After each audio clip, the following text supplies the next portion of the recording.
प्यारे मित्रों नमस्कार। अच्छे होंगे आप। इसी उम्मीद के साथ में हम अगले सेशन की बात करते हैं। हमने बहुत सारी चीज़ें देख ली हैं और सोर्सेस ऑफ हिस्ट्री एक बहुत बड़ा टॉपिक है। अगर इसको बहुत ढंग से तैयार किया जाए तो मेरा मानना है कि एंसेंट इंडिया का लगभग लगभग 10 से 12% पोर्शन जो है वो इसी से कवर हो जाता है। तो इमीडिएटली मैं ये कहना चाहूँगा आप सभी से कि बेसिकली क्या है कि हिस्ट्री जो होती है, इतिहास जो होता है, उसके प्रामाणिकता या उसके निर्माण के 2 ही आधार होते हैं, पुरातात्विक स्रोत और साहित्यिक स्रोत। पुरातात्विक स्रोत हमने बहुत वास्ट लेवल पे पढ़ लिए हैं, डेट लाइन हमने पढ़ ली है, क्रोनोलॉजिकल लाइन जिसको हम बोलते हैं, कालक्रम वगैरह, संवत पढ़ ली हैं, सिक्के, मूर्तियाँ, अभिलेख, बहुत डिटेल में हमने इसको पढ़ लिया है।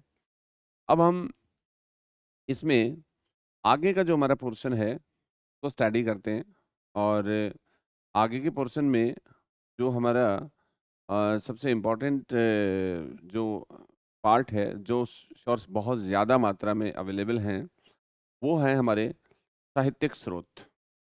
तो साहित्यिक स्रोत की आज हम चर्चा करेंगे और इसमें ये बताएँगे कि किस प्रकार से हमने सॉफ्ट बेस पे लिखना शुरू किया। हमने सबसे पहले ताड़पत्र और भोजपत्र पे लिखा, उसके बाद में हमने 13वीं सदी से कागज़ यूज़ लिया। सबसे पहले हम हाथ से लिखते थे, यानी पांडुलिपि जिसको हम बोलते हैं, मैन्युस्क्रिप्ट्स, और उसके बाद में हमने प्रिंटिंग प्रेस काम में ली। तो किस तरीके से जैसे पुर्तगाली यहाँ पर प्रिंटिंग प्रेस जो है उन्होंने एस्टेब्लिश किया था। तो ये पूरी यात्रा कहाँ से कैसे-कैसे पहुँची है, पुस्तक क्या होती है, ग्रंथ क्या होता है, ये सारी चीज़ें आज हम यहाँ पे देखने जा रहे हैं। तो अब हम शुरू करते हैं इसको। जैसा कि मैंने आपको बताया था कि there are 2 type of sources. तो पहला जो था वो पुरातात्विक स्रोत है और दूसरा जो है वो साहित्यिक स्रोत है।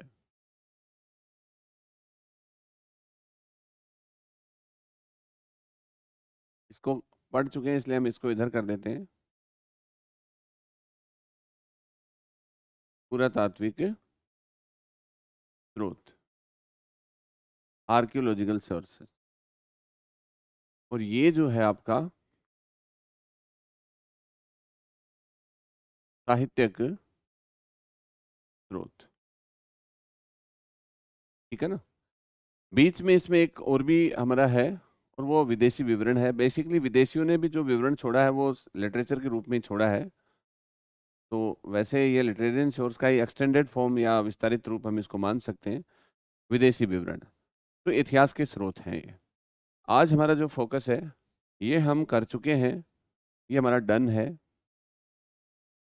और ये हम करेंगे, लेकिन उससे पहले हम इस पे फोकस करेंगे। आज हमारा ये है। मैंने शुरू में आपको एक बात बताई थी और वो बात ये थी कि हमने सबसे पहले भारतीय इतिहास में लेखन का कार्य हड़प्पा सभ्यता से शुरू किया था। हड़प्पा सभ्यता में हमने हार्ड बेस के ऊपर लिखना शुरू किया था, अर्थात हमने अभिलेख लिखे थे। और उसके बाद में, क्योंकि ये थोड़ा आसान होता है कि जब हम किसी हार्ड बेस पे लिखते हैं तो शुरुआती लेवल में हम उसको हमें कोई ऐसी प्लेटफॉर्म तैयार करने की आवश्यकता नहीं होती है जो प्रकृति में प्राथमिक स्तर पर निर्मित नहीं है, क्योंकि कागज को बनाना, ताड़पत्र के ऊपर लेखन का कार्य, ये सब बौद्धिक लेवल के कार्य हो गए हैं। एक एक नया इन्वेंशन जो है करने की बात थी ये। तो जो चट्टानें थी, जो कोई पत्थर थे या जो शिलाएं थी, उनके ऊपर लिखना आसान होता था और वो आसानी से सुलभ भी थे। इसलिए हमने सबसे पहले हार्ड बेस के ऊपर लिखा और सॉफ्टवेयर बेस पर हमने बाद में लिखना शुरू किया था। सॉफ्टवेयर बेस की हम बात करते हैं तो आप ये देखिएगा, अगर मैं आपको being a good learner of history अगर हम बात करें, तो भारतीय इतिहास में बेसिकली जो साहित्यिक गतिविधियां हैं, वो बिना किसी कंट्रोवर्सी के बहुत स्पष्ट रूप से चौथी सदी ईस्वी से जो है प्राप्त होती हैं। यानी चौथी सदी ईस्वी का मतलब होता है गुप्त डायनेस्टी, यानी गुप्त काल में साहित्यिक स्रोत जो है वो व्यवस्थित रूप से लिखे जाने लगे थे। इसीलिए गुप्त काल को सांस्कृतिक पक्ष में स्वर्ण युग कहते हैं। स्वर्ण युग का मतलब होता है उच्चतम मापदंड। हाईएस्ट जो है आपके अचीवमेंट्स होते हैं। जैसे कि हम गुप्तकाल को स्वर्ण युग इसलिए कहते हैं क्योंकि वहाँ पे कला और साहित्य के पक्ष में उच्चतम उपलब्धियों को हासिल किया गया था। कला में जैसे हम बात करते हैं चित्रकला की है, मूर्तिकला की है। तो चित्रकला में अजंता और बाघ की जो चित्रकलाएं थी, मूर्तिकला में हमने देखा मथुरा शैली की मूर्तिकला है। और साहित्य में संस्कृत भाषा में सारा साहित्य लिखा गया, इवन जैन और बौद्ध साहित्य वो भी संस्कृत भाषा में लिखा गया था।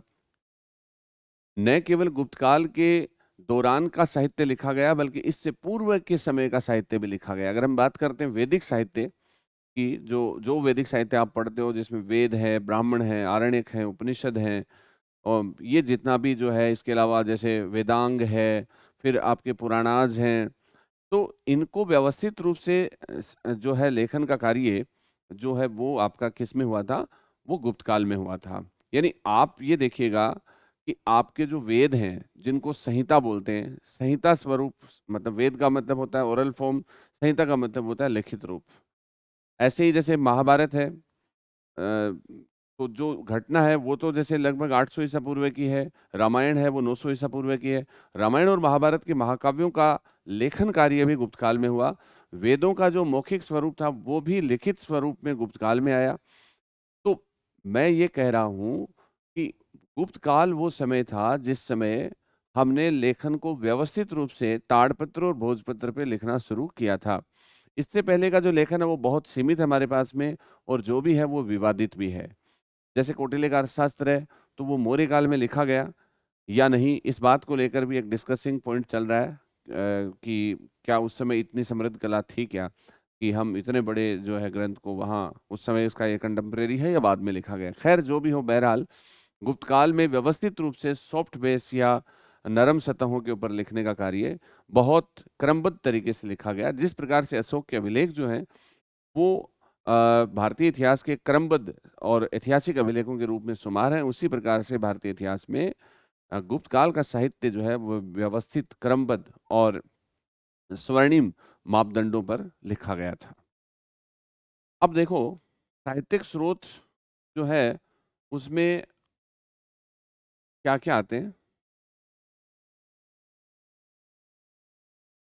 ताड़पत्र, ताड़पत्र जो होता है इसको हम क्या बोलते हैं? ताड़पत्र बेसिकली एक पाम लीफ है। क्या है ये? पाम लीफ है। और दूसरा जो है इसके ऊपर आता है भोजपत्र। भोजपत्र यानी ताड़ वृक्ष के पत्ते हैं ये। ये क्या है? लीव्स हैं। ये पत्तों पे लिखा गया है। और ये क्या है? ये है बीर्च बार्क। बीर्च बार्क क्या होता है? ये छाल है, मतलब छाल। ताड़ वृक्ष जो होता है उसके पत्ते हैं, उनको सुखाकर और फिर उनके ऊपर किसी हार्ड सरफेस से कुर्च के और उसके अंदर कोई भी लेटर है वो लिखा जाता था। और उसके बाद में जो उसमें गहराई बनती थी कोई भी लिखने वाली चीज, उसके अंदर कोई भी कलर या फिर स्याही डाल के और फिर उसकी लिखावट को स्पष्ट कर दिया जाता था। ये ताड़पत्र पे लिखने का तरीका था। ऐसे ही बीड्स बार्क जो भुर्ज एक तरीके से इसको हम बोलते हैं भुज वृक्ष। ये भुज वृक्ष जो है इसकी छाल होती है, उस छाल को काट के और फिर उसको सिस्टमेटिक सिमेट्रिकल करके और फिर उसके ऊपर लिखा जाता है। तो शुरुआत में हमने लेखन का कार्य ताड़पत्र और भोजपत्र पे किया था, कागज के आगमन से पहले। कागज कब आया? कागज, कागज पर लेखन 13वीं सदी से शुरू। और भारत में अरब लोग कागज लेकर आए,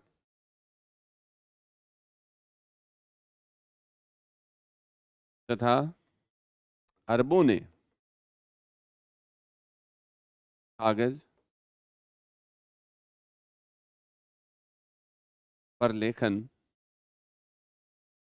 की कला चीन से सीखी। ये लो, तो this is the history of paper in Indian sphere. कागज चाइना के अंदर जो है डेवलप किया गया। वैसे तो देखो कागज जो है वो मिस्र की सभ्यता में सबसे पहले जो पेपिरस नाम का जो एक होता था पौधा, उससे बनाते थे, उसकी लुगदी बना के उस पौधे की।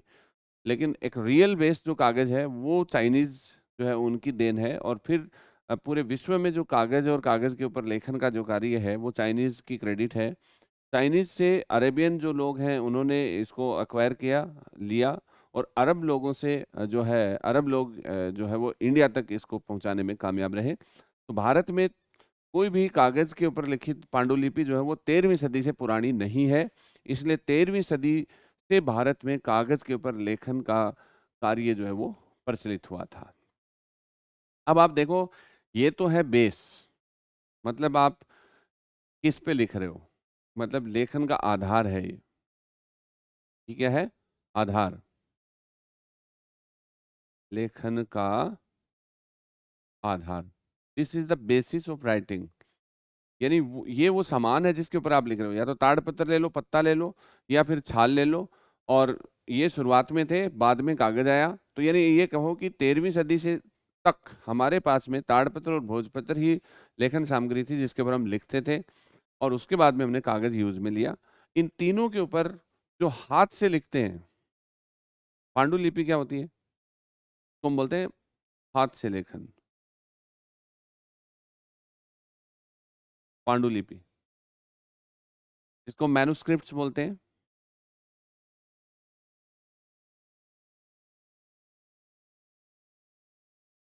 मैन्युस्क्रिप्ट्स यानी पांडुलिपियां,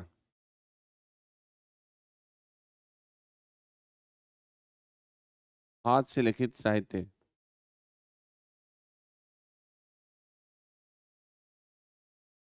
हाँ,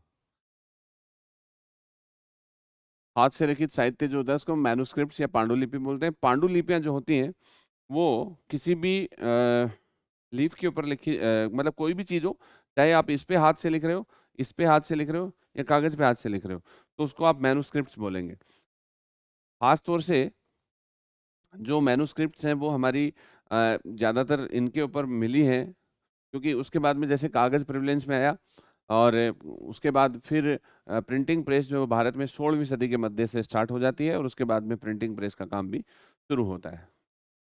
हाँ, देखो, मैन्युस्क्रिप्ट्स का जो सबसे बेस्ट हमारा जो संग्रहालय है वो केरल में है।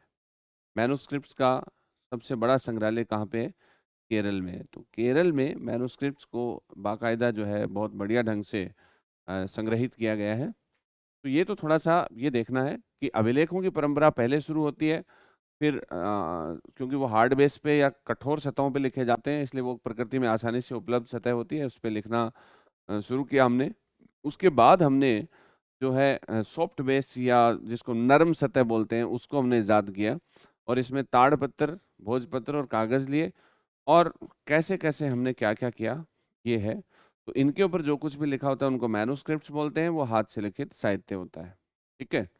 अब देखिएगा, इसमें जो भी मैन्युस्क्रिप्ट्स होती हैं उनको एक सिस्टम से बांधते हैं हम। जैसे कि मान लो आपने जो भी पत्ते या जो छाल है उसका संग्रह किया, और उस संग्रह को आपने एक के ऊपर एक, एक के ऊपर एक ऐसे पैकेट बना लिया, जैसे कि हम बिस्किट का पैकेट बनाते हैं, ठीक उसी प्रकार से।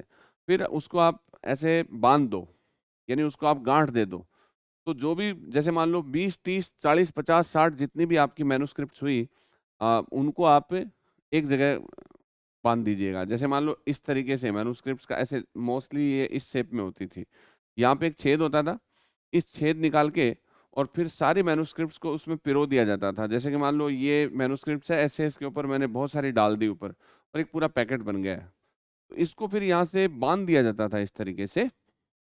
तो बांधने के कारण इसको, इस गांठ को हम क्या बोलते थे? ग्रंथि बोलते थे। क्या बोलते थे? ग्रंथि। और ग्रंथि के भीतर जो सामग्री होती है उसको हम ग्रंथ बोलते हैं। तो देखो, ये है जैसे, ये जैसे मैं यहाँ पे ऐसे बना रहा हूँ, थोड़ा सा आपको ऐसे लग जाएगा इसमें। जैसे ये एक पैकेट है बहुत सारा, और इसको हमने यहाँ पे ऐसे एक छेद निकाल दिया, इसके छेद, ये गांठ दे दी हमने इसको, क्या दे दी? गांठ। गांठ को हम क्या बोलते हैं? हम बोलते हैं ग्रंथि। ग्रंथि बोलते हैं, ओके। अब इस गांठ या ग्रंथि के भीतर जो सामग्री है, ये इसका क्या नाम होगा? इसका नाम होगा ग्रंथ। तो this is technical name of this. मान लो आपको कोई पूछे कि ग्रंथ क्या होता है, तो आप ये कहेंगे ग्रंथ तो ये होता है, पुस्तक ये होती है। नहीं, ऐसा नहीं है। बेसिकली लेखन तकनीकी के आधार पे जो लिखित सामग्रियों का कलेक्शन जिस रूप में होता था, उस कलेक्शन के बेस पर इसका नाम हमने रखा हुआ है। ये ग्रंथि वो होती है जिसमें हम जो जितने भी मैन्युस्क्रिप्ट्स के जो कलेक्शन होते थे, उनको एक के ऊपर एक रख के और फिर उसके गांठ देके बांधते थे, उस गांठ का नाम ग्रंथि होता है। तो उस ग्रंथि के भीतर या गांठ के भीतर जो सामग्री होती है उसको ग्रंथ कहते थे। ये एक बहुत ही अच्छी बात है, और ये समय हमें सब ये टेक्निकली जानना चाहिए, क्योंकि बहुत ज़रूरी होता है ये सब चीज़ें। और ये सब चीज़ें आप जानते हुए पढ़ोगे तो बहुत मज़ा आएगा आपको पढ़ाई में, कि आपने ऐसी ऐसी चीज़ें जान ली हैं जो आप नहीं जान रहे थे, या जिनको आप रूटीन में काम में ले रहे थे लेकिन आपको एक्चुअली नहीं पता है कि इसका मतलब क्या है। तो ये जो है ग्रंथ क्या हुआ? पांडुलिपियों को एक गांठ या ग्रंथि में बांधा जाता था,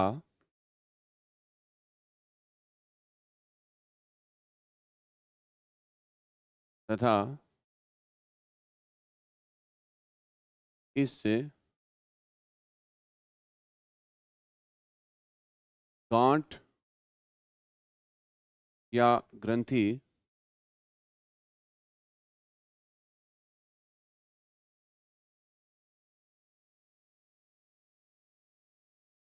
के भीतर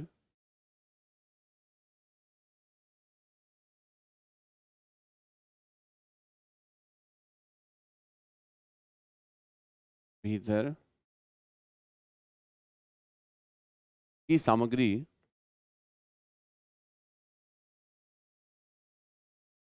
ग्रंथ कहलाई। ठीक है ना?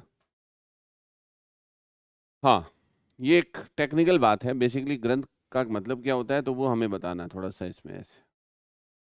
ओके, तो ये तो हो गया बेस, कि हम कोई भी सामग्री को किसके ऊपर लिख रहे हैं, उसके आधार पे उसका नाम जो है वो ग्रंथ होगा या पुस्तक। फिर कागज वगैरह आ गए, तो कागजों को जिस एक लिख के और फिर एक जगह हमने कलेक्ट किया, उस पूरे कलेक्शन का नाम क्या है? वो आपका पुस्तक हो गया है। ठीक है ना? तो इस तरीके से आपको देखना है ये सारी चीजें। मोस्टली अब हम बात करते हैं कि साहित्यिक स्रोत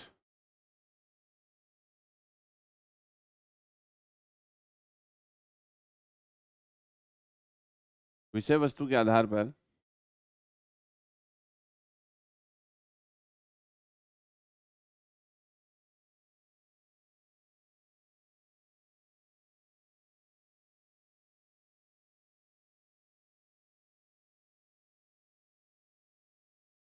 निम्नलिखित श्रेणी में है। मतलब जो इनका लिटरेरी सोर्स है, इनका सब्जेक्ट कंटेंट क्या है, on the behalf of that we have to divide literary source in the following categories. साहित्यिक स्रोतों को विषय वस्तु के आधार पर हम निम्नलिखित श्रेणियों में बांटते हैं। अब उसमें देखो क्या क्या चीजें हैं।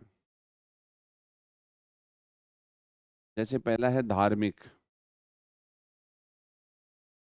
धार्मिक विषय, ये हो गया एक नंबर। दूसरा हो गया लौकिक विषय, जिसको हम बोलते हैं गैर धार्मिक।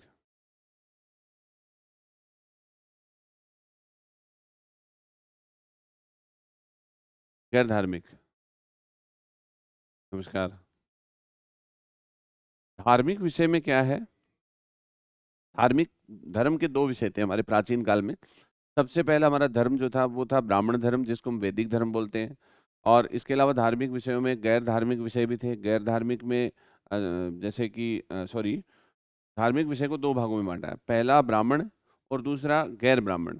ब्राह्मण धर्म का मतलब वैदिक धर्म, उसमें वेद, ब्राह्मण, आरण्यक, उपनिषद, ये सारा आएगा मोस्टली। उसके बाद में वेदांग है, और उसके बाद में आपका सूत्र साहित्य है, स्मृति साहित्य है, पुराण है। ये सारा का सारा धार्मिक साहित्य का पार्ट है। और जो ब्राह्मण धार्मिक साहित्य का पार्ट है, और दूसरा गैर ब्राह्मण धार्मिक साहित्य है, उसके अंदर आपके जैनिज्म और बुद्धिज्म का आएगा। यानी पूरे जैन ग्रंथ जो भी हैं, जैसे कि मान लो उसमें आपके 14 पूर्व हैं, आगम है, कल्प सूत्र है, इसके अलावा त्रिषष्ठी शलाका पुरुष चरित है, परिशिष्ट पर्वन है, तिलोय पणिति है, इसके अलावा विविध तीर्थ कल्प है, और भी जितने भी जैन ग्रंथ हैं वो सब उसमें आएंगे। बुद्धिज्म या बौद्ध ग्रंथ जो भी हैं, आपके दीपवंश, महावंश है, कंग्यूर तंग्यूर है, अशोकावदान माला है, महापरिनिर्वाण सूत है, ये जितना कुछ भी है वो सारा का सारा किस में आएगा, दिव्यावदान वगैरह, ये सारा बुद्धिज्म में आएगा। त्रिपिटक वगैरह जो भी हैं, और बहुत बड़ा लिटरेचर है, वो हम संबंधित टॉपिक में डिस्कस करेंगे। तो धार्मिक विषय और लौकिक विषय। धार्मिक विषय में फिर दो भाग हैं। धार्मिक विषय में दो भाग हो गए। पहला है ब्राह्मण धर्म, या हम इसको बोलते हैं वैदिक धर्म का साहित्य।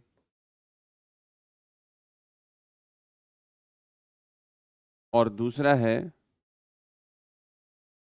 गैर ब्राह्मण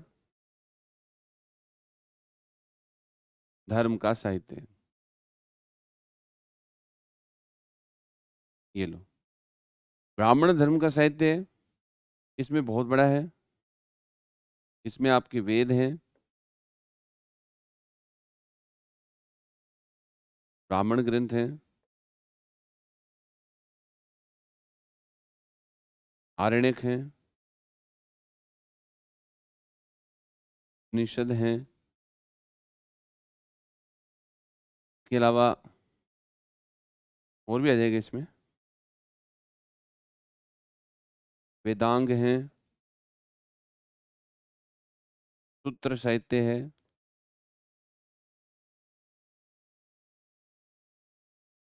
इसके बाद में स्मृति साहित्य है, जिसको हम धर्मशास्त्र भी बोलते हैं, और बहुत ज़्यादा इम्पोर्टेंट पुराण भी हैं। ये सारा का सारा किसका पार्ट है? इसका है, ब्राह्मण साहित्य का। वेद सबसे पहले लिखे गए, फिर ब्राह्मण ग्रंथ उनको सरल रूप में लिखने के लिए लिखे गए, फिर जंगलों में एकांत में जाके गुड जो वेदों के जो मंत्र और सूक्त थे उनके रहस्यात्मक जो मीनिंग बताने के लिए आरण्यक की रचना हुई। वानप्रस्थ आश्रम के दौरान जो जंगलों में इनको लिखा गया, इसलिए इनका नाम आरण्यक है। उपनिषद जो है वो वैदिक साहित्य का अंतिम भाग है, जिसको हम बोलते हैं, ये मौलिक वैदिक साहित्य है। मौलिक वैदिक साहित्य का मतलब होता है जो आर्यों के समय लिखा गया था, यानी 600 ईसा पूर्व तक का है ये पूरा सामान। उसके बाद के ये हैं, ये रेजिडरी हैं, ये परिशिष्ट हैं, एक तरीके से बाद में जोड़े गए हैं इनकी व्याख्याओं को जो है डिफाइन करने के लिए। एक तरीके से वेदांग जो है वो एक तरीके से वेदों को ही बढ़िया ढंग से किस तरीके से जो है डिफाइन किया जाए, वो इसमें सारे विधान दिए गए हैं। सूत्र साहित्य जो है वो वैदिक साहित्य को सरल और छोटे छोटे सूत्रों में पिरो के और गागर में सागर जैसे लिटरेचर के रूप में इसको डेवलप किया गया है। स्मृति साहित्य या धर्मशास्त्र जिसको हम बोलते हैं, वो इसके बाद में हुआ है। ये हमारे जैसे मनु स्मृति, याज्ञवल्क्य, बृहस्पति, पाराशर, नारद स्मृति, कात्यायन, ये सारी इसमें आएंगी। पुराण जो है वो 18 पुराण है, और ये गुप्त काल में लिखे गए थे, ये इसका पार्ट है। ये पूरा ब्राह्मण धर्म या वैदिक धर्म को रिप्रेजेंट करने वाला लिटरेचर है, इसलिए इसका नाम ब्राह्मण साहित्य है। गैर ब्राह्मण धर्म का जो साहित्य है वो दूसरा है धार्मिक साहित्य में, और इसके दो स्पीयर है हमारे पास में। हालांकि गंगा घाटी में 62 गैर ब्राह्मण या गैर वैदिक धार्मिक संप्रदायों का उदय हुआ था, लेकिन उनमें 3 धर्म है वो सबसे ज़्यादा पोल पोजीशन में रहे या महत्वपूर्ण रहे। उसमें एक तो आपका बौद्ध धर्म था, एक आपका जैन धर्म था। बौद्ध धर्म है अ, वो सबसे पॉपुलर था। जैन धर्म 2 नंबर पे था। आजीविक धर्म 3 नंबर पे था। आजीविक धर्म की स्थापना मखलीपूत गोसाल ने की थी, जो महावीर स्वामी के ही मित्र थे। महावीर स्वामी ने वास्तविक रूप से जैनिज्म की स्थापना की और महात्मा बुद्ध ने बौद्ध धर्म की स्थापना की थी। तो इसमें आपका वो पूरा आ जाएगा, बौद्ध और जैन। ये लो, मोस्ट ऑफ हमारा जो एंशियंट इंडिया को जानने का जो सोर्स है, लिटरेरियन सोर्स, उसमें हमारा धार्मिक साहित्य ही ज्यादा है। और इसीलिए विदेशी जो हैं, वो उन लोगों का ये मानना है, या वो लोग ये कहते हैं कि भारतीयों को लेखन कला की जानकारी, इतिहास लेखन की जानकारी नहीं थी। हालांकि लेखन कला को लेकर भी डाउट है, जैसे कि हमारे यहाँ पर मैगस्थनीज जो थे, उन्होंने कहा था कि भारतीयों को लिखना नहीं आता था। ये बात अलग है कि हमारी राइटिंग खराब हो सकती है, लेकिन हमें लिखना नहीं आता, ये तो कदापि हम बर्दाश्त नहीं करेंगे। हम तेज लिख देते हैं, डॉक्टर राइटिंग मेरी तरह, तो वो थोड़ा सा अच्छा हो सकता है। ऐसे हम थोड़ी मानेंगे। लौकिक विषय जो है, लौकिक विषय का मतलब हुआ कि जिसमें रिलीजन नहीं हो, कंटेंट कोई लाइफ का और हो। इसमें क्या क्या हो सकता है? जितने भी ड्रामा जो है, नाटक हैं, वो इसका पार्ट है। इसके अलावा जैसे कोई भी जीवनी है, जीवन चरित्र, ये इसमें आ जाएंगे। जैसे इसमें दो तरह के होते हैं। एक तो होता है ऑटोबायोग्राफी, जिसको हम बोलते हैं आत्मकथा। एक होता है जिसको हम बोलेंगे बायोग्राफी। बायोग्राफी, जैसे कि मान लो कोई व्यक्ति किसी दूसरे के बारे में, उसकी लाइफ के बारे में लिखे, वो तो बायोग्राफी होती है। और खुद के बारे में लिखे तो ऑटोबायोग्राफी होती है, आत्मकथा। जैसे कि मान लो फिरोज तुगलक ने अपनी आत्म कथा लिखी थी। और इसके अलावा जैसे आपके जैसे बाबर जो थे, उन्होंने अपनी आत्मकथा लिखी थी, ऐसे। और इस तरीके से एक एक होती है जीवन चरित्र, जैसे हर्षचरित है, वो बाण भट्ट ने लिखा था, तो वो इसमें आ जाएगा, जीवन चरित्र में आ जाएगा। ठीक है ना? ऐसे।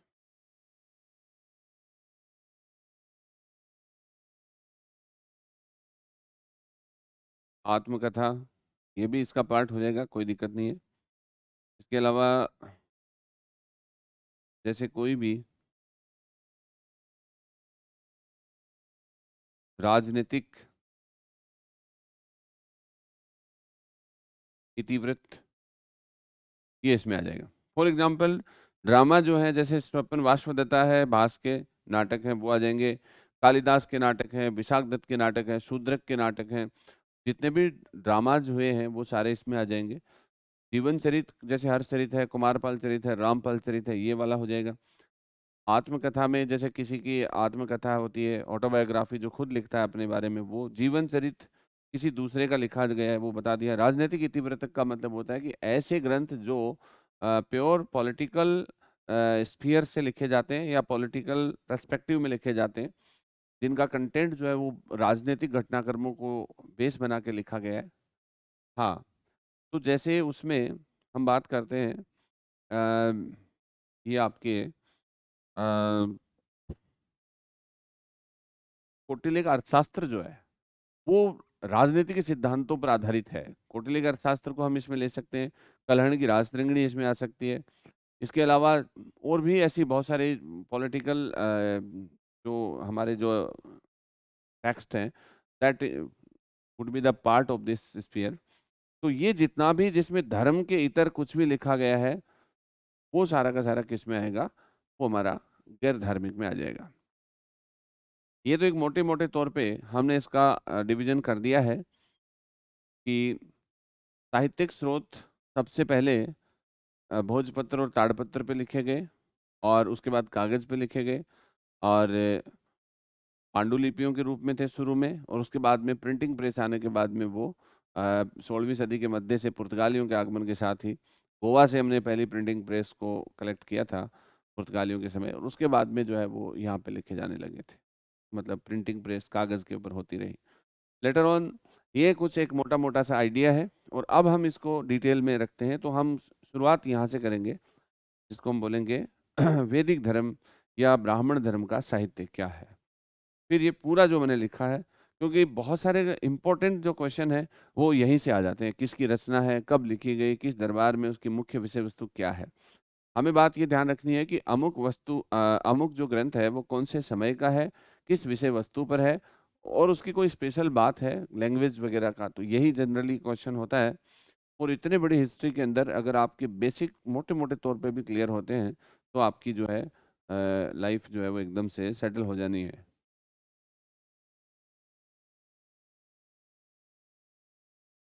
ब्राह्मण धर्म का साहित्य, या फिर हम इसको बोलेंगे वैदिक साहित्य, ये बात।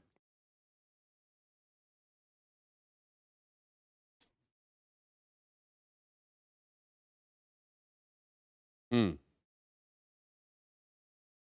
तो देखो इसमें वैदिक साहित्य जो है उसके दो भाग हैं। एक्चुअली कालक्रम के हिसाब से अगर हम देखते हैं, और एक उसके हिसाब से देखते हैं विषय वस्तु के आधार पे। जैसे हम पहला विभाजन करते हैं कालक्रम के आधार पर,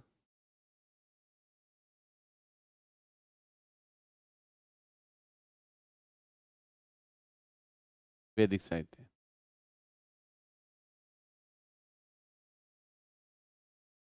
कालक्रम का मतलब क्या होता है कि पहले कौन लिखा गया, बाद में कौन लिखा गया, लाइक दैट। तो इसमें दो दो स्फीयर है। पहला है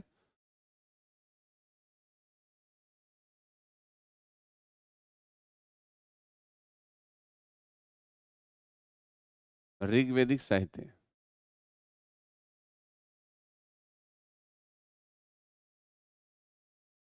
इसमें ओनली ऋग्वेद है, ठीक है। और दूसरा है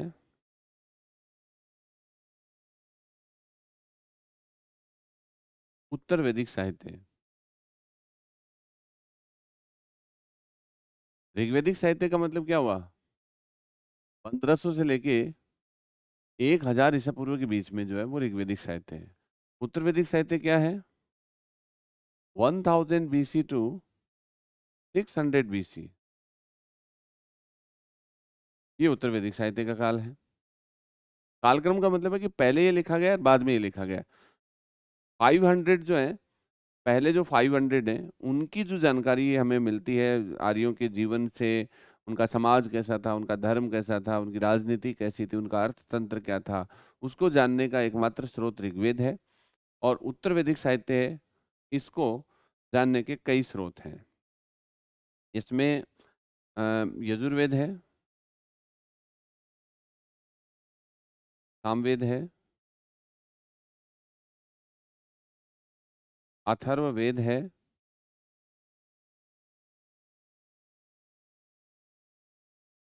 ब्राह्मण ग्रंथ हैं,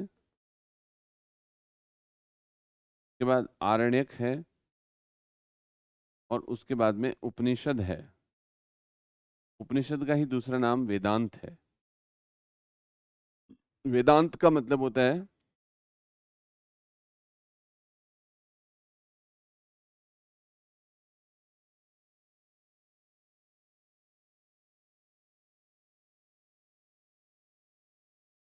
हम्म,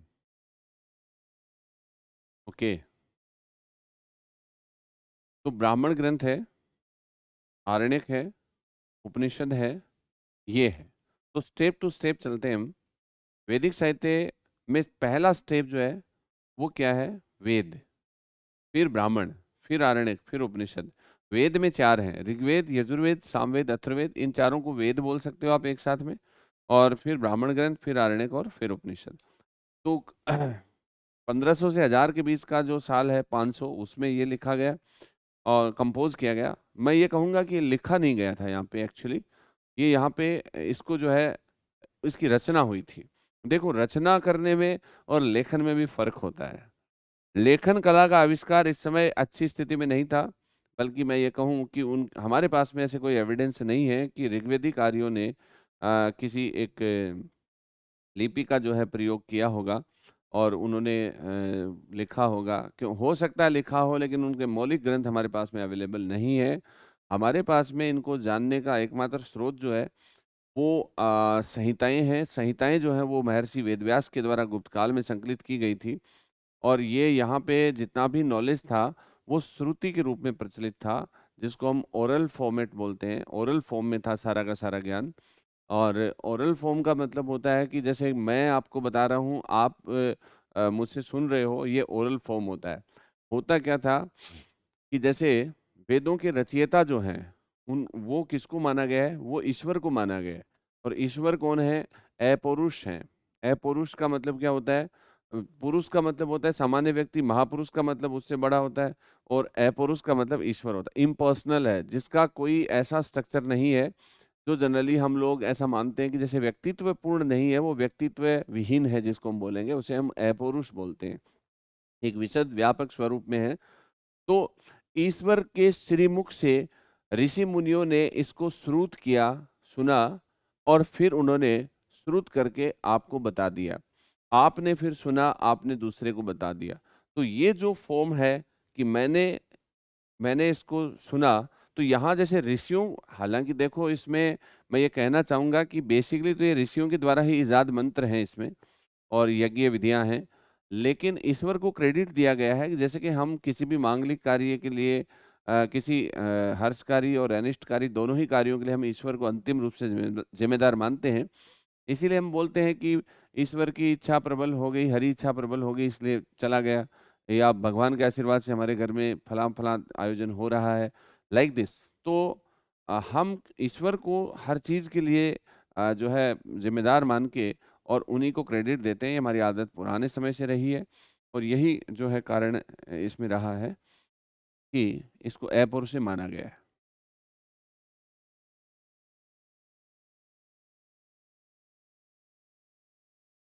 तो चलो ठीक है, इस ये तो मैं क्लियर करूंगा। पहले आप ये देखिएगा कि वैदिक साहित्य is divided in two part. ऋग्वेदिक लिटरेचर, ऋग्वेद अकेला है इसमें, उत्तर वैदिक काल है उसमें यजुर्वेद से शुरू होके और उपनिषद तक है।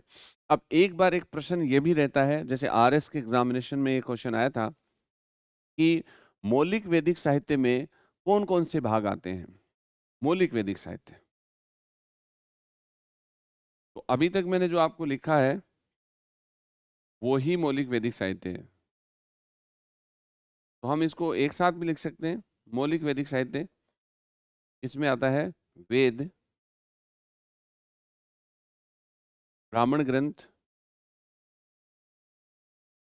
आरण्यक और उपनिषद। उपनिषद का ही नाम है वेदांत। क्यों है ये बताएंगे आपको। तो वेद से शुरू हुआ, फिर ब्राह्मण ग्रंथ आए, फिर आरण्यक आए, फिर उपनिषद आए, इसे वेदांत बोलते हैं। देखो, वेद चार हैं, ऋग्वेद, यजुर्वेद, सामवेद, अथर्ववेद।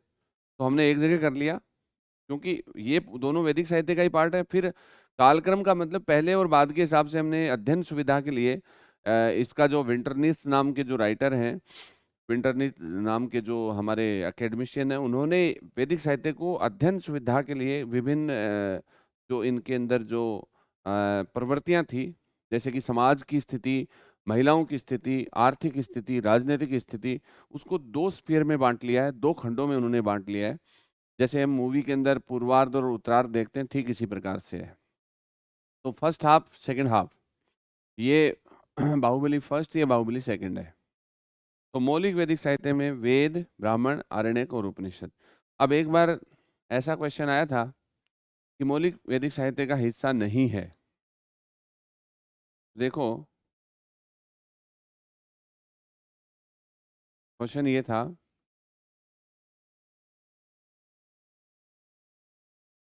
मौलिक वैदिक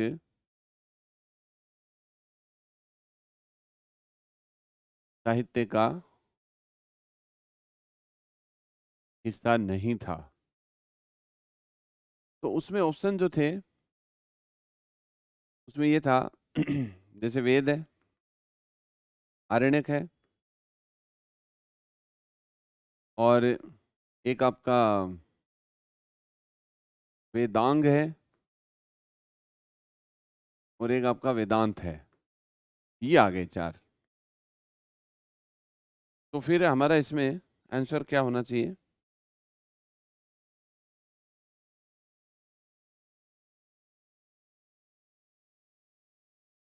ये बताओ, मौलिक वैदिक साहित्य में कौन नहीं है?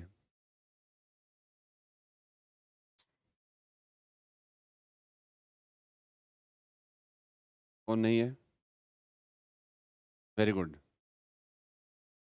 Vedang, Vedang is not a part of original वैदिक लिटरेचर, बिकॉज ओरिजिनल वैदिक लिटरेचर जो था उसमें वेद, ब्राह्मण, आरण्यक और उपनिषद, हाँ यही थे। वेदांग है वो बाद में है, रेजिडरी है, जिसको हम परिशिष्ट बोलते हैं, बाद में जोड़ा गया है। ठीक है ना? तो ये थोड़ा सा जरूर से आप ध्यान रखेंगे, मौलिक वैदिक साहित्य का हिस्सा नहीं था। ये क्वेश्चन आया हुआ है, इसको तो मैं यहाँ मिटा देता हूँ, आपने देख लिया होगा, इसकी जरूरत नहीं है। हाँ, तो साथ साथ में ये सारी चीज़ें चलती रहनी चाहिए। और ओके, अब देखो, एक है विषय वस्तु के आधार पर,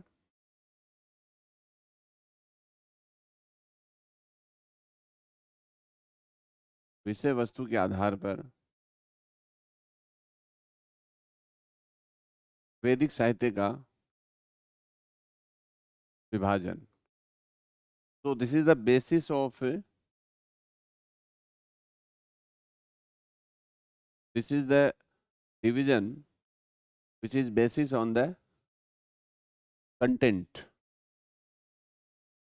ये वो विभाजन है जो विषय वस्तु या कंटेंट जो है सब्जेक्ट मैटर के आधार पे है कि इसमें लिखा क्या गया एक्चुअली। लिखा क्या गया है का मतलब क्या है कि इसमें क्या लिखा गया है, मतलब क्या है एक्चुअली इसके अंदर, किस क्या है और किसके लिए लिखा गया है, और उसका वे ऑफ स्टाइल जो है प्रेजेंटेशन का क्या है। मतलब देखो, हिंदू धर्म में बेसिकली मोक्ष के तीन रास्ते हैं, और उनमें से एक है कर्म, एक है ज्ञान, एक है भक्ति। एक है कर्म, कर्म का मतलब है मंत्र, स्तुति, पूजा पाठ, यज्ञ जिसको हम बोलते हैं, यानी मंत्र यज्ञ का जो कंसर्न है वो किससे रहेगा? वो रहेगा आपके कर्म कांड से। और दूसरा जो है ज्ञान, ज्ञान का मतलब क्या होता है? आत्मा और परमात्मा के अद्वैत का ज्ञान, उसे हम बोलेंगे ज्ञान। कांड का मतलब होता है रास्ता। और एक होता है भक्ति कांड, भक्ति का मतलब होता है समर्पण भाव से ईश्वर की आप भक्ति करेंगे तो आपको मुक्ति मिल जाएगी। ये हमारे तीन है। पहले मैं कंटेंट लिख देता हूँ, फिर आपको एक्सप्लेन करता हूँ। विषय वस्तु के आधार पर वैदिक साहित्य का विभाजन में पहला है कर्म कांडीय साहित्य, कर्म कांडीय वैदिक साहित्य।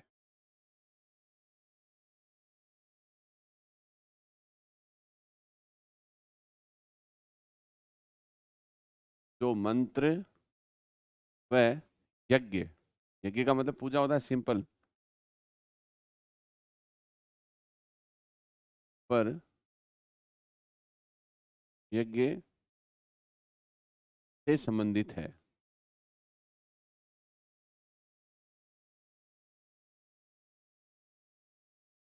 ये लो, यानी ऐसा साहित्य जिसमें मंत्र और यज्ञों को व्यवस्थित रूप से डिफाइन किया गया है, लिखा गया है, उसे हम कर्मकांडीय साहित्य बोलते हैं। यानी आपको अगर ईश्वर को बुलाना है तो आपको मंत्र बोलने हैं, या फिर पूजा पाठ करनी है, या यज्ञ जो जिसको हम बोलते हैं सेक्रीफाइस, वो आपको आयोजित करना है। तो इसके आधार पे आप कनेक्ट हो रहे हैं किससे? ईश्वर से। यानी जो ग्रंथ आपको मंत्र और यज्ञों को उपलब्ध करवाते हैं और उनको जानकर आप ईश्वर के समीप जा सकते हैं, ईश्वर को अपनी मदद के लिए बुला सकते हैं। भाई हम देवताओं को याद करते थे तो उनको बुलाने के क्या माध्यम थे? पहला माध्यम मंत्र था जो ऋग्वेद में है, यजुर्वेद में फिर जो है क्या था? यज्ञ थे। सामवेद में क्या है? 75 सूक्तों को छोड़ के सामवेद के अधिकांश जो सूक्त हैं वो ऋग्वेद के ही हैं, वो केवल सह स्वर गाने के तरीकों के साथ में उसको रिप्रेजेंट किया गया था। तो वो भी मंत्र जो है गाने के तरीके उसमें दिए गए हैं। ऐसे अथर्ववेद में कुछ लौकिक प्रक्रियाओं से संबंधित जो है सूक्त हैं।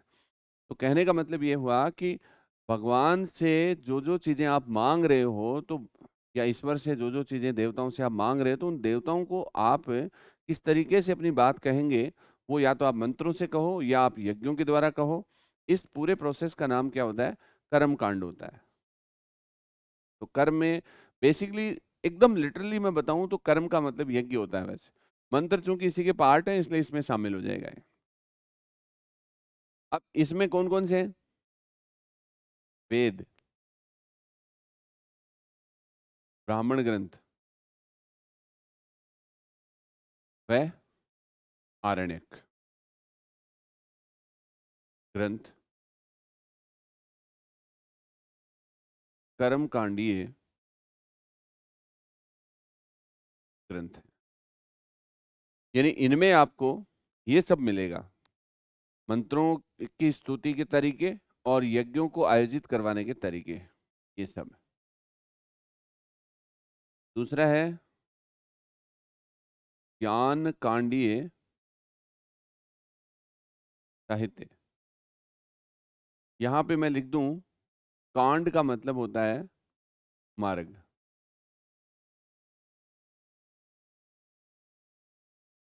कांड का मतलब क्या होता है? मार्ग होता है, रास्ता। यानी आप कौन सा रास्ता अपना रहे हो, यज्ञों का रास्ता या ज्ञान का रास्ता?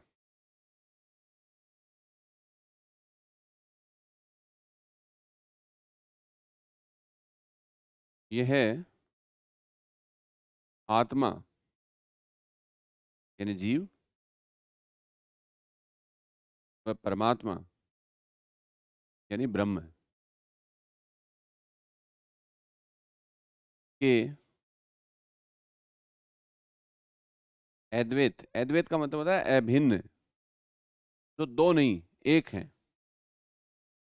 अभिन्न बोल दो या फिर आप इसको अभेद बोल दो, एक ही बात है।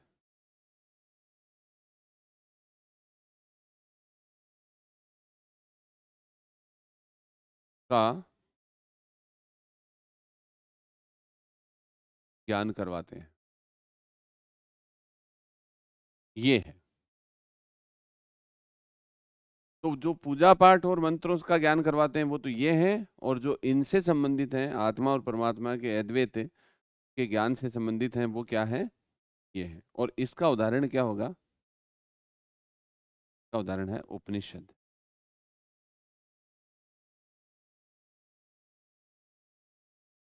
वेदांत, ये है। समझ रहे हैं ना आप? ये वाली बात है।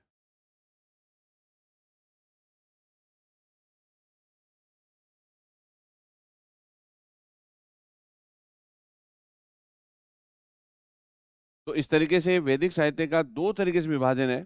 पहला है वो कालक्रम के आधार पे है कि पहले कौन सा लिखा गया, बाद में कौन सा है। और दूसरा है कि किस किस में तो कर्मकांड यानी यज्ञ और पूजा या जो है जिसको हम उसमें मंत्र भी शामिल है, उनका विधान लिखा हुआ है, और किस में जो है वो अ, आत्मा और परमात्मा के अद्वैत या एक होने का ज्ञान लिखा हुआ है। अब मैं थोड़ा सा आपको इसमें देखो एक चार्ट से भी बता देता हूँ हल्का सा। क्या होता है, हमारा उद्देश्य है मोक्ष, और मोक्ष का मतलब क्या है? आत्मा परमात्मा का मिलन। ठीक। आत्मा कौन है? हम लोग हैं। परमात्मा कौन है? ब्रह्मा है या ब्रह्म, या जिसको हम आ, ईश्वर मान लेते हैं फॉर एग्जाम्पल। तो ये मिलन है, ये मोक्ष है। अब हिंदू धर्म में इसके तीन रास्ते हैं। रास्ता है तो इधर से करेंगे, ये लो। पहला रास्ता है कर्म कांड का, ठीक है ना। और दूसरा रास्ता है ज्ञान कांड का, और तीसरा रास्ता है वो है भक्ति कांड का। भक्ति कांड का, ठीक है। अब मैंने जैसे आपको बताया है सारी चीजें ज्ञान कांड, वैसे ध्यान रखना है। कांड मैंने बता दिया है। यहाँ कांड कोई ऐसा नहीं है कांड कर दिया है, कांड का मतलब होता है मार्ग। ओके, तो भक्ति का मार्ग अपनाओ, कर्म का मार्ग अपनाओ, ज्ञान का अपनाओ, इन तीनों से हमें मोक्ष मिलता है। अब मैं सिंपली आपको बता दूं, अगर आपको लगता है कि आपको परीक्षा में पास होने के लिए पूजा पाठ करनी है तो आप ये अपना लो। अगर आपको लगता है कि किताबों को और मैटर को पढ़ के ही, या जो क्लासेज है उनको देख के और जो कंटेंट लिखाया गया है उससे हमारा भला होना है, तो वो ज्ञान कांड। अगर आपको लगता है कि किसी की भक्ति करके आपको मुक्ति मिलेगी तो आप इसको अपना लो। भारतीय इतिहास में क्या हुआ, सबसे पहले मोक्ष का मतलब एक तरीके से हमारा ईश्वर के साथ में समीकरण या एकीकरण जिसको हम बोलते हैं वो है। तो सबसे पहले हमने क्या किया, सबसे पहले हमने ये किया कि ये जो ईश्वर, भाई ईश्वर की जरूरत क्यों पड़ती है। जो जो डर गया वो मंदिर गया, डर के आगे भगवान है। तो देवता आविष्कृत हुए, देवताओं की आवश्यकता पड़ी जब हम प्रकृति के विभिन्न शक्तियों से डर गए, या हमें आश्चर्य हुआ कि ये क्या है, या फिर हमें ऐसे लगा कि हम हमारी बियॉन्ड द कैपेसिटी कोई काम है जो हमारे से संभव नहीं हो सकता, तो हम किसी ऐसी शक्ति के साथ में समीकृत हों, वो शक्ति हमें ये सम्मेलन प्रदान करे, वो शक्ति हमें एम्पावर करे, वो शक्ति हमें वो चीज़ दे। हमें लगा कि जैसे हमारे पशु बीमार हो गए तो ठीक कैसे होंगे, तो हमने ईश्वर को याद किया। हमें लगा कि हमारी सफलताएं सीमित हो रही हैं तो हमने ईश्वर को याद किया। हमें लगा कि हम बीमार हो रहे हैं तो हमने ईश्वर को याद किया। तो this is requirement, this is need, ये आपकी नीड है। नीड को पूरा करने के लिए आपने ईश्वर को याद किया, एक बात। दूसरा ये है कि आपने ईश्वर को इसलिए भी याद किया क्योंकि आप डर गए, जैसे कि लाइटनिंग हुई, बिजली कड़की, या फिर जैसे अचानक से अंधकार आ गया। तो इन सब के लिए फिर आपने जो जो ऐसी पावर्स जो थी जिनसे आप डर गए उन सब को आपने देवता, हाँ हाँ, यस यस, तो इस तरीके से हाँ, तो सारे लोग जो है वो आ, आवश्यकता वशीभूत जो है ईश्वर की गुहार लगाते हैं। जैसे जो भी कंपटीटर्स होते हैं वो भी क्या करते हैं, वो भी ईश्वर को याद करते हैं। परीक्षा के दिनों में ईश्वर बहुत व्यस्त हो जाते हैं, इसलिए समय रहते हैं आप उनको बुक कर लो, वरना फिर आपको ये मिलेगा कि डायल किया हुआ नंबर व्यस्त चल रहा है। तो ईश्वर को बुक करना आवश्यक है ऐसे। तो अब उस ईश्वर के साथ में कनेक्शन हमें करना है, उस परमात्मा या ब्रह्म के साथ में आपको जुड़ना है। तो आपको क्या करना पड़ेगा, यहाँ पे आपको या तो ईश्वर के निमित्त मंत्र बोलो, या फिर आप उसको यज्ञ या पूजा विधान के द्वारा बुलाओ, और तो आपका काम हो जाएगा। अब यानी ये वाला मार्ग है, ये यज्ञ का या मंत्र का। और ये आपको मिलता कहाँ है, ये किसमें मिलेगा, ये मिलेगा आपको वेदों में, ये मिलेगा आपको ब्राह्मण ग्रंथों में, और ये मिलेगा आपको आरण्यक में। ऐसे देखो, वेदों का परिशिष्ट ब्राह्मण ग्रंथ है, ब्राह्मण ग्रंथ का परिशिष्ट आरण्यक है। तो सब्जेक्ट कंटेंट के प्रेजेंटेशन के तरीके के आधार पर यह वैदिक साहित्य क्रमबद्ध तरीके से क्रम से उत्तरोत्तर विकसित होता रहा।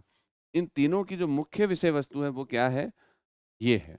तो आपको पूजा पाठ करके, मंत्र करके, मंत्र स्तुत करके ईश्वर को बुलाना है, तो आप वेद, ब्राह्मण और आरण्यक पढ़िएगा। ज्ञान कांड ज्ञान मार्ग है, और ज्ञान किसका, जीव और ब्रह्म के अद्वैत का ज्ञान।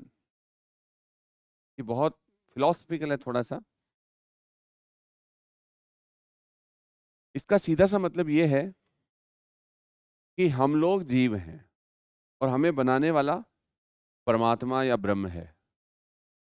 अब आप ये देखिएगा कि इस संसार में हर जीव जो है वो ब्रह्म जो है उसकी क्रिएशन है या ईश्वर की क्रिएशन है।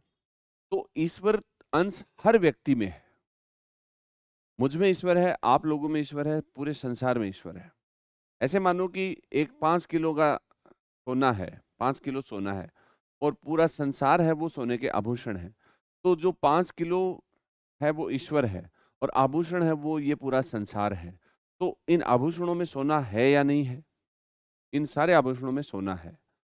गोल्ड जो है वो ईश्वर है, ठीक है? और आभूषण है वो हम लोग हैं। इसका मतलब हमारे सभी में वही चीज़ है जो ईश्वर में है। इसका मतलब ईश्वर से सब लोग बने हैं, तो ईश्वर हम सभी में है, तो उसको और कहीं ढूँढने की आवश्यकता कहाँ है? हम उसको खुद में ही ढूँढ लें। बिना ईश्वर के ज्ञान के हम बंधन में रहेंगे और हम लोग ये बोलेंगे कि अगर ऐसा होता, मैं यानी जीव और तुम यानी परमात्मा या ब्रह्म हम हो जाते, यानी एक हो जाते। ये बंधन है। एक्चुअली हमें ज्ञान नहीं है। हमें ज्ञान होता तो हम ऐसा कदापि नहीं बोलते कि अगर ऐसा होता मैं और तुम हम हो जाते। हम तो हम ही हैं।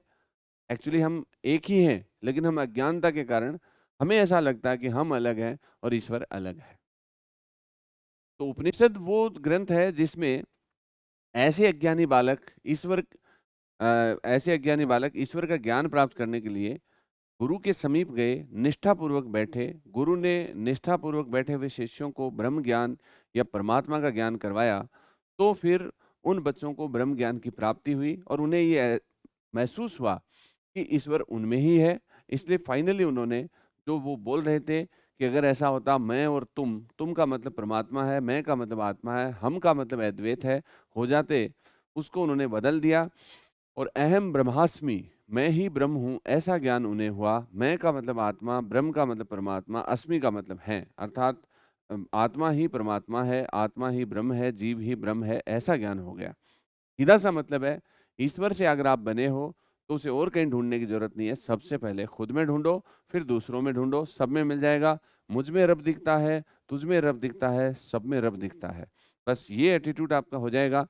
तो ऐसा ज्ञान है, इसके लिए ना कोई पूजा की जरूरत है, ना ही कोई किसी यज्ञ की जरूरत है, ना कोई मंत्र की जरूरत है। ये हाँ, अहम ब्रह्मास्मि, बिल्कुल। वो ज्ञान आपको कहाँ से मिलेगा? संवाद शैली में लिखे गए उपनिषद से मिलेगा। और उपनिषद वे ग्रंथ हैं जो गुरु शिष्य संवाद के द्वारा संवाद शैली में लिखे गए हैं और ये ज्ञान का चरम है। यानी उपनिषद जो है वो दो शब्दों से बना है। वेदांत है जो है, तो वो किससे बना है? वेद प्लस अंत से बना है। वेद का मतलब होता है ज्ञान और अंत का मतलब होता है समाप्त। और यहाँ समाप्त का मतलब होता है चरम ज्ञान। एक्चुअली इसमें ऐसा ज्ञान है, हाईएस्ट नॉलेज है वेदांत में। इसके दो अर्थ होते हैं। एक तो ये है कि ये वैदिक मौलिक वैदिक साहित्य का अंतिम भाग है, यानी यहाँ वैदिक साहित्य का अंत हो जाता है। एक तो ये है। और दूसरा इसका लिटरल मीनिंग जो है होता है, वेद का अर्थ ज्ञान होता है और अंत का मतलब समाप्त। यानी ज्ञान की समाप्ति हो रही है यहाँ पर। इसका मतलब है हाईएस्ट नॉलेज, ब्रह्म ज्ञान जिसको हो गया उसको उच्चतम ज्ञान हो गया और उसे दूसरे किसी ज्ञान की कोई आवश्यकता नहीं है। इसलिए इसको हम वेदांत बोलते हैं या उपनिषद बोलते हैं। उपनिषद इसलिए बोलते हैं, उप का मतलब होता है समीप, नी का मतलब निष्ठापूर्वक, सद का मतलब बैठना। अर्थात गुरु के समीप निष्ठापूर्वक बैठकर ब्रह्म ज्ञान की प्राप्ति करना, जो उच्चतम ज्ञान है, चरम ज्ञान है, उसके बाद में कोई ज्ञान नहीं है। ऐसा ज्ञान जीव और ब्रह्म के अद्वैत का ज्ञान है। देखो, द्वैत का मतलब दो होता है और अद्वैत का मतलब जो दो नहीं है, ऐसे यानी जो एक ही है दोनों, वो वाली बात। इसको डिटेल में आगे और बताएंगे। यहाँ मैं आपको केवल एक नज़ीर दे रहा हूँ कि क्यों हम इसको ज्ञान कांड में रखते हैं। तो ऐसा उच्चतम ज्ञान, ब्रह्म ज्ञान, चरम ज्ञान यहाँ पे प्राप्त होता है और उसके लिए आपको क्या पढ़ना है? उपनिषद पढ़ना है। क्योंकि उपनिषद में शिष्य हैं, उनके कोई भी डाउट हुए वो गुरु के पास गए, गुरुओं ने उ- उनके जो भी डाउट्स थे उनको डायलॉग मेथड से, संवाद शैली से सोल्व कर दिया। और इसलिए इसे जो है उपनिषद को एक दार्शनिक ग्रंथ भी बोलते हैं, रहस्यात्मक ग्रंथ भी बोलते हैं, क्योंकि आत्मा और परमात्मा के रहस्यों का ज्ञान करवाते हैं, इसलिए रहस्यात्मक है। समीप निष्ठापूर्वक बैठ के और ज्ञान प्राप्त किया जाता है, इसलिए उपनिषद है। वैदिक साहित्य का अंतिम भाग है, इसलिए वेदांत है। और वैदिक साहित्य का चरम ज्ञान भी है, इसलिए भी वेदांत है। तो उपनिषद को वेदांत इसलिए कहते हैं क्योंकि इसमें तत्व ज्ञान या ब्रह्म ज्ञान की चरम अभिव्यक्ति है और ये वैदिक साहित्य का अंतिम भाग है। तो ये आपको जानना है तो आपको उपनिषद पढ़ने पड़ेंगे। इस ज्ञान का अगर चैनल आपको लेना है तो उपनिषदों के थ्रू जाइए। पूजा पाठ से जाना है तो आप ये साहित्य पढ़िए। और अगर आप समर्पण भाव से ईश्वर की भक्ति करना चाहते हो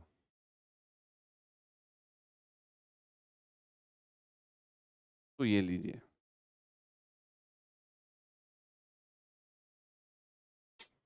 समर्पण भाव से ईश्वर की भक्ति ये है। समर्पण भाव से ईश्वर की भक्ति का मतलब क्या है?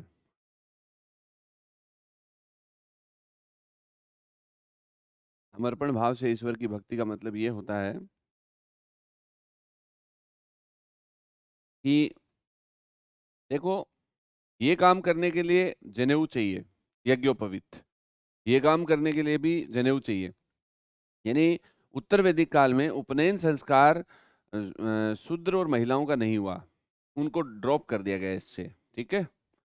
और ब्राह्मण, क्षत्रिय और वैश्य पुरुषों को केवल उपनयन संस्कार दिया गया था, उनके केवल पुरुषों को, महिलाओं को नहीं। महिला किसी भी वर्ण की उत्तर वैदिक काल के बाद में ना तो मंत्र और मंत्र पढ़ सकती थी, ना यज्ञ कर सकती थी, ना ही वो उपनिषद पढ़ सकती थी। इसलिए सारे वर्णों की महिलाएं शूद्र, वो इन दोनों ही रास्तों से मोक्ष प्राप्ति के अधिकारी नहीं थे। इसलिए उनको यहाँ पर एक वैकल्पिक मार्ग मिला जो भक्ति संतों ने दिया। क्योंकि हिंदू धर्म जो था उसके ऊपर मुस्लिम अटैक होने की वजह से मुसलमानों ने जैसे ही धर्मांतरण का काम शुरू किया, तो हमारे समाज के टूटते हुए स्वरूप को बचाने के लिए मध्यकाल में भक्ति संत आए, जिसमें आपके रामानुज हैं, मध्वाचार्य हैं, निम्बार्क हैं, रामानंद हैं, वल्लभाचार्य और जितने भी जो भी कबीर, दादू नानक, ये सब जो लोग थे, उन्होंने समर्पण भाव से ईश्वर की भक्ति करके मुक्ति प्राप्त करने का मार्ग लोगों के सामने रखा।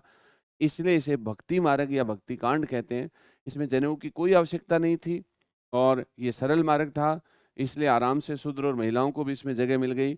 और ऐसे जो द्विज थे, जो ब्राह्मण, क्षत्रिय, वैश्य, पुरुष, जो इस मार्ग के लिए एलिजिबल तो थे, लेकिन उनके बस की बात नहीं थी क्योंकि ये बहुत खर्चीला था और ये बहुत जटिल था समझने में।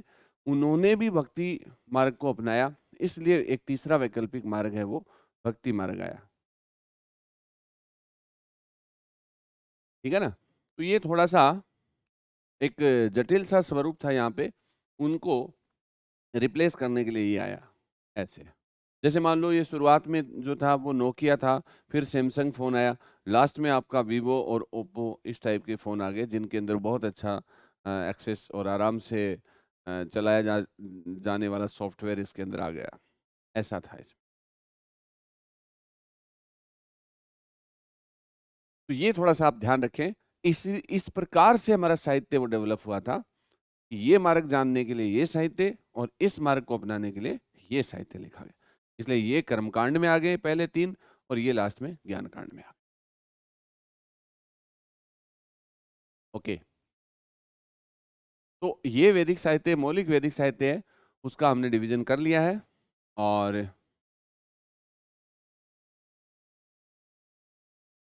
या अब हम बात करते हैं, अब हम पहले इन 4 की डिस्कस करेंगे, वेद, ब्राह्मण, आरण्यक और उपनिषद। ठीक है? उसके बाद में हम पढ़ेंगे वेदांग है, इसके बाद में आपका सूत्र साहित्य है, फिर स्मृति ग्रंथ या धर्मशास्त्र है और उसके बाद में पुराणाज है, ये सारा। तो सबसे पहले हम बात करते हैं वेद।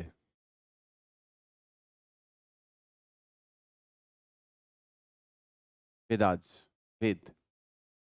वेद विद धातु से बना है, जिसका अर्थ है विद धातु के घंच प्रत्यय लगने से बना है, तो विद धातु से बना है।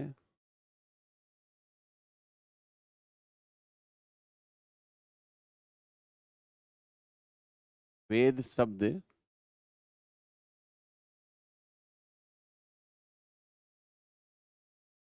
विद धातु से बना है,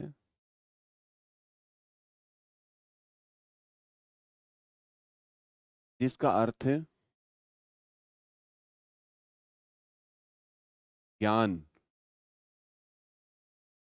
अथवा जानना है। तो literal meaning of Veda is to know और नॉलेज, यानी वेद का जो शाब्दिक अर्थ है वो ज्ञान या फिर ये होगा। अतः वेद ज्ञान के अक्षय अनडिगेबल, जिसका कोई नाश नहीं होता है, इतने ज्यादा एनरिच है, अक्षय भंडार है।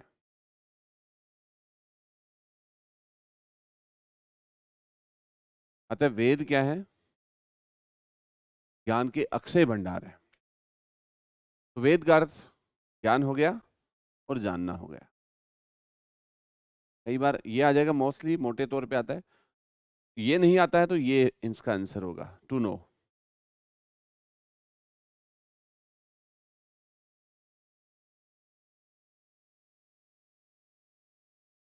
श्रुति। देखो, मैंने बताया था वैदिक काल में लेखन का कोई एविडेंस हमारे पास में नहीं मिला है। जितना भी वेद हम जान रहे हैं वो संहिताओं के रूप में है, यानी जो मौखिक रूप में है, जो ज्ञान वैदिक साहित्य का, यानी वेदों का ज्ञान श्रुतियों में प्रचलित था, या सुनने या श्रवण परंपरा जिसको हम बोलते हैं, लिसनिंग पैटर्न, उसके आधार पर था। इसलिए इन्हें क्या बोला गया? श्रुति कहा गया। यानी जैसे कि ऋषि मुनियों ने ईश्वर से सुना और ऋषि मुनियों ने फिर अपने शिष्यों को बता दिया, और फिर वो क्रम से गुरु शिष्य परंपराओं के द्वारा चलता रहा। और उसके बाद में कोर्सेस ऑफ टाइम, यानी समय बीतने के साथ, गुप्त काल में महर्षि वेदव्यास ने इस श्रुत ज्ञान को लिखित रूप में लिखा। उस स्वरूप का नाम संहिता है, और जो ओरल फॉर्म जो है उसका नाम श्रुति है। यानी मौखिक रूप में इनका ज्ञान जो था वो श्रुति कहलाया।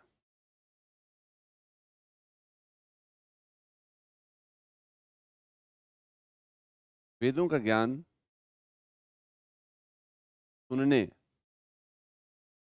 अर्थात श्रवण परंपरा पर आधारित होने के कारण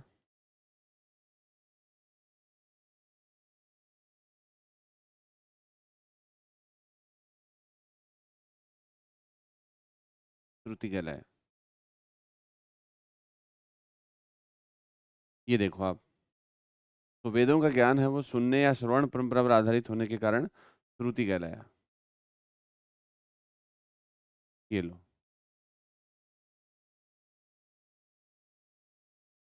अतः वेदों को श्रुति कहते हैं।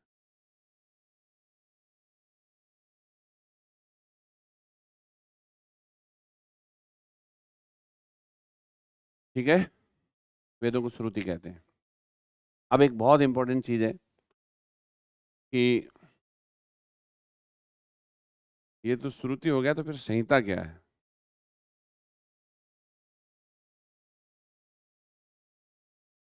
श्रुतियों के ज्ञान को महर्षि वेदव्यास ने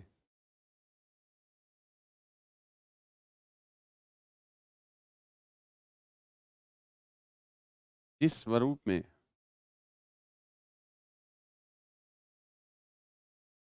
अंतिम रूप से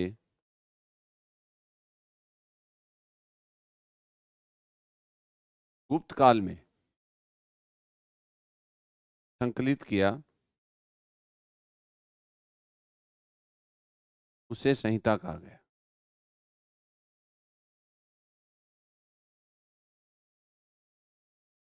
संहिता कहा गया। देखो, बहुत बड़ी बात है ये। वेद अलिखित, मौखिक, ओरल, और संहिताएं रिटर्न फॉर्म। कौन से काल में? गुप्त काल में। यानी 1500 ईसा पूर्व से लेके और 1000 ईसा पूर्व से फिर जैसे ऋग्वेद, यजुर्वेद, सामवेद, अथर्ववेद है, तो मैं ये कहूंगा कि 1500 ईसा पूर्व से लेके और जो लगभग 700 ईसा पूर्व तक मान लो, 600 ईसा पूर्व तक तो पूरा वैदिक साहित्य समाप्त हो जाता है, उसके बाद में आरण्यक उपनिषद भी आते हैं। तो आप ये देखो कि जो काम 1500 ईसा पूर्व से लेके और उत्तर वैदिक काल भी चलो पूरा मान लेते हैं, कोई दिक्कत नहीं है, 600 ईसा पूर्व तक समाप्त होता है जो वैदिक साहित्य, वो उस समय नहीं लिखा गया है, वो मौखिक रूप में है। और इस पूरे के पूरे ज्ञान को कहाँ लिखा गया? गुप्त काल में जाके लिखा गया। यानी वेदों का जो ऋग्वेद, यजुर्वेद, सामवेद, अथर्ववेद का जो मौखिक ज्ञान था, उसको गुप्त काल में जाकर, पहले ये श्रुतियों में चलता रहा, फिर ये जो श्रवण परंपरा जो थी, श्रवण यानी सुनने वाली परंपरा, उसी ज्ञान को जो है महर्षि व्यास उसका नाम था, और उसने वेदों को संकलित किया संहिताओं में, इसलिए उसका नाम पड़ा महर्षि वेदव्यास। ये वही आदमी है जिसने महाभारत भी लिखा, ये वही आदमी है जिसने गीता भी लिखी, ये वही आदमी है जिसने ब्रह्मसूत्र भाष्य भी लिखा। तो जब उसने महाभारत लिखी, द्वीपों में जाके लिखी, तो उसका नाम पड़ा कृष्ण द्वैपायन व्यास। जब उसने बद्रीनाथ पे जाके गीता का संकलन, सॉरी, ब्रह्मसूत्र भाष्य का संकलन किया, जो उपनिषदों की टीका है, तो उनका नाम पड़ा बादरायण। यानी बद्रीनाथ में रहकर जिसने ब्रह्मसूत्र भाष्य, जो उपनिषदों की टीका है, को संकलित किया, तो उसका नाम पड़ा बादरायण। उसने द्वीपों में जाकर जो चीज लिखी, तो उसका नाम पड़ा कृष्ण द्वैपायन व्यास। और उसने वेदों का संकलन किया, तो उसका नाम पड़ा महर्षि वेदव्यास। यानी महर्षि वेदव्यास, बादरायण और कृष्ण द्वैपायन व्यास एक ही व्यक्ति के तीन नाम हैं। और चूंकि गीता महाभारत का ही हिस्सा है, इसलिए गीता के रचयिता भी वही हो गए। जनरली इसका, जैसे महाभारत का हम वेदव्यास भी लिख देते हैं, गीता का वेदव्यास लिख देते हैं, कोई दिक्कत नहीं है, लेकिन एक्चुअल उसका नाम कृष्ण द्वैपायन व्यास है, क्योंकि वेदव्यास वही आदमी है। लेकिन वेदव्यास उसका नाम इसलिए पड़ा क्योंकि उसने श्रुत परंपराओं में चल रहे ज्ञान, या जो श्रुतियों को जो है उसने संहिताओं के रूप में संकलित किया था, इसलिए। तो श्रुतियों के ज्ञान को महर्षि वेदव्यास ने जिस स्वरूप में अंतिम रूप से गुप्त काल में संकलित किया, उसे संहिता कहा गया। दो चीजें यहाँ पे आ रही हैं। श्रुतियां जो हैं, लिसनिंग पैटर्न जो है, उसको किस रूप में लिखा गया है? संहिताओं में। आप इसको ऐसे देखिएगा, वेद, मौखिक या श्रुत, संहिता, लिखित।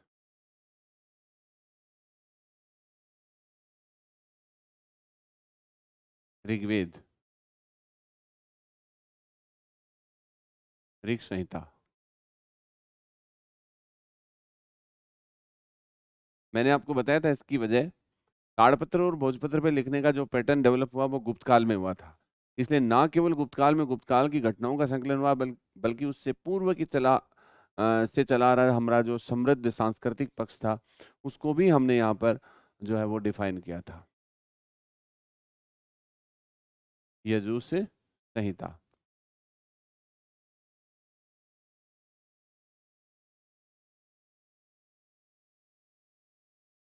ये है सामन संहिता, और ये है चौथी।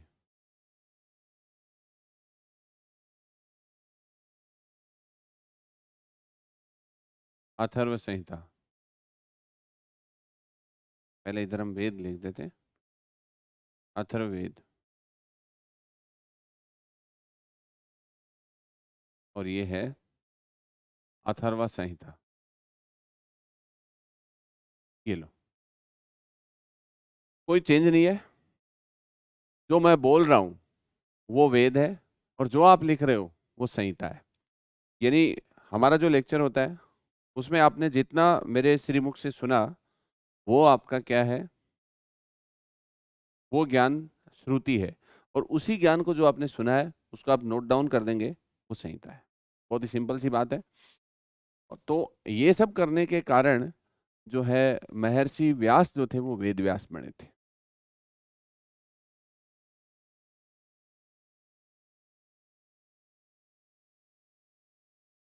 ये गुप्त काल में है,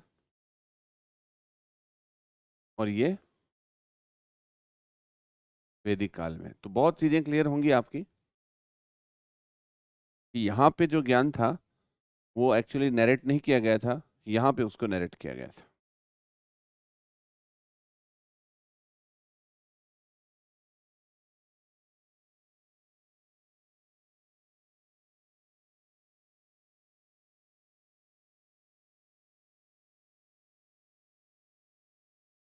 ओके, ये हो गया।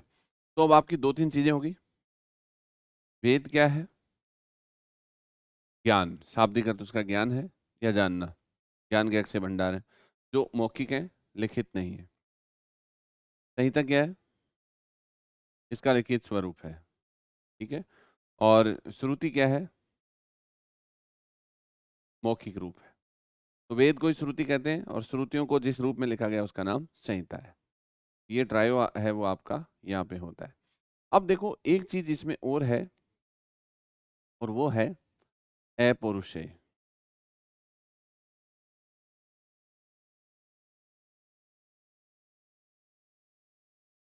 अपौरुषेय, अपौरुषेय क्या होता है? वेदों के रचयिता ईश्वर है और ईश्वर अपौरुष हैं, तो अपौरुष ने जो लिखा वो अपौरुषेय है। हाँ, नोट डाउन कर दो जो भी लिखना है, पूछना है।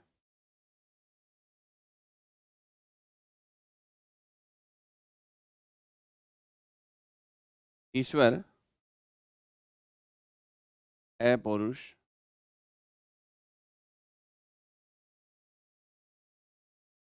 वेदों के रचयिता हैं। हाँ, पूछिएगा। वेदों के रचयिता हैं, अतः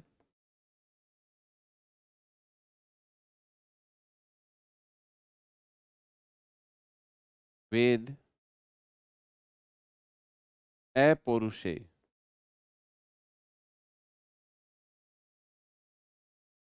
कहलाते हैं।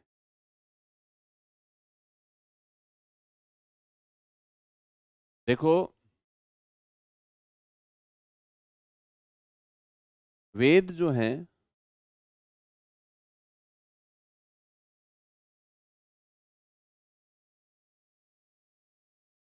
हाँ देखो, हड़प्पा सभ्यता की लिपि अगर पढ़ी जाती है तो उसे ऐतिहासिक युग में रखेंगे। यस, डेफिनेटली रखेंगे। क्योंकि ऐतिहासिक युग की जो एक परिभाषा है वो ये है कि कोई भी ऐसा आर्कियोलॉजिकल सोर्स जो है वो हमें लिटरेरियन सोर्स के साथ में कंफर्म होना ज़रूरी है।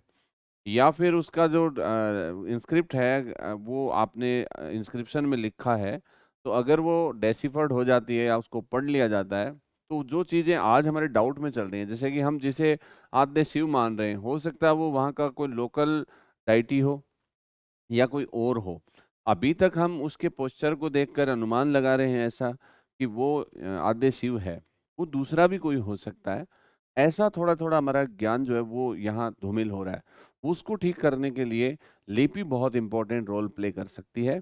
और जैसे ही हमारा जो ज्ञान है वो डिस्टिंक्ट लेवल पे आ जाता है, संदेह रहित स्थिति में आ जाता है, तो डेफिनेटली उसको हम हिस्टोरिकल एज में ले जाएंगे। फिर भले ही वैदिक सभ्यता है वो प्रोटो हिस्टोरिकल एज में पड़ी रहे, क्योंकि कंडीशन हमारी वही है कि चीज़ें जो मिलती हैं वो कंफर्म होनी चाहिए किसी लिटरेरियन सोर्स के साथ में या किसी इंस्क्रिप्ट के साथ। तो अपौरुषेय हम इसलिए कहते हैं क्योंकि ईश्वर वेदों के रचयिता हैं, अतः वेद अपौरुषेय। रचयिता क्या होता है? हाँ, कोई दिक्कत नहीं, लिपि अगर हार्ड सरफेस पे है तो भी कोई समस्या नहीं है। वो इसलिए है कि most of time inscripts are not available. Inscript से, जहाँ से इंस्क्रिप्ट्स अगर अवेलेबल हैं या किसी अभिलेख के ऊपर कुछ लिखा हुआ है, हाँ, पुरातात्विक स्रोत में कोई दिक्कत नहीं है, क्योंकि लिटरेरियन सोर्स ऐसा कोई कंडीशन नहीं है, क्योंकि उस समय ताड़पत्र और भोजपत्र के ऊपर लिखने की कला विकसित नहीं हुई थी। तो लिपि पढ़ने के साथ ही ये ऐतिहासिक में हो जाएगा, no doubt at all, definitely हो जाएगा। तो यहाँ पे बात यह है कि अपौरुषेय, अपौरुषेय का मतलब ये हुआ कि जैसे ऋषि मुनियों ने तपस्या की एकांत में, जैसे कि हम ऋग्वेद पढ़ते हैं तो हम बोलते हैं कि साहब इसका जो तीसरा मंडल है वो विश्वामित्र ने रचित किया है, सातवां मंडल है वो वशिष्ठ ने किया है। इस टाइप में, जैसे दूसरा जो है आपका गुरुत्मद ने किया है, फिर तीसरा जो है वो आपका विश्वामित्र ने किया है।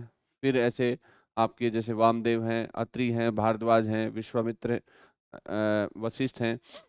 तो हर ऋषि ने एक मंडल जो है उसको कंपोज किया है। तो ऋषि को दृष्टा माना गया। उसमें क्या माना गया? दृष्टा। रचयिता ईश्वर को ही माना गया है। रचयिता का मतलब होता है आइडिया किसने जनरेट किया। तो हम एक्चुअली वो क्रेडिट ऐसे दे देते हैं, जैसे कि मान लो कि मैं वामदेव ऋषि हूँ या अत्रि हूँ या वशिष्ठ हूँ या विश्वामित्र हूँ, मैंने कोई क्रिएशन की है, तो मैं उसे by the grace of God बोलूंगा कि भगवान की कृपा से। तो एक तरीके से मैं श्रेय ईश्वर को दे रहा हूँ। तो उसमें ये कहा गया कि ईश्वर ने रचना की, ईश्वर ने बोला, और ईश्वर ने जो बोला उसको श्रुत किसने किया? ऋषि ने किया, फिर आपको बताया। ये श्रुत परंपरा होती है।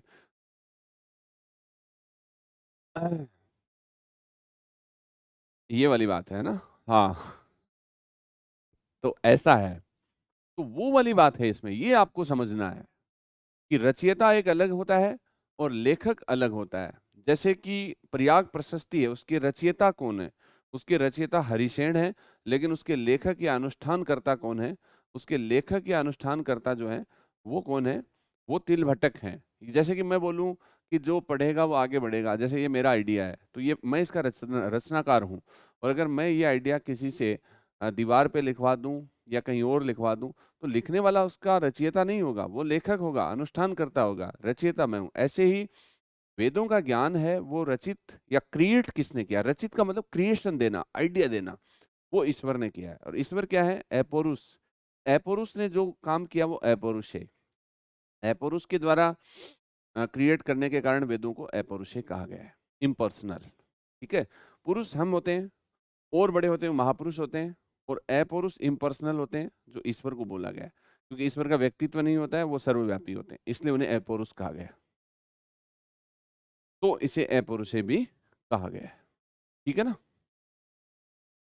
तो चलो ठीक है, आगे डिटेल में हम अगले लेसन में मिलते हैं। तब तक यार, आगे हम इसका पूरा जो है देखेंगे, किस तरीके से कौन कौन से वेद हैं, उनके रचयिता, मतलब उनका जो पुरोहित कौन होता था, उनमें क्या क्या कंटेंट है, फिर इनको किस तरीके से जैसे कि प्रोज में लिखा गया है, वर्स में लिखा गया है, दोनों में लिखा गया है, वो सारी बात जो है हमें देखनी है। नमस्कार।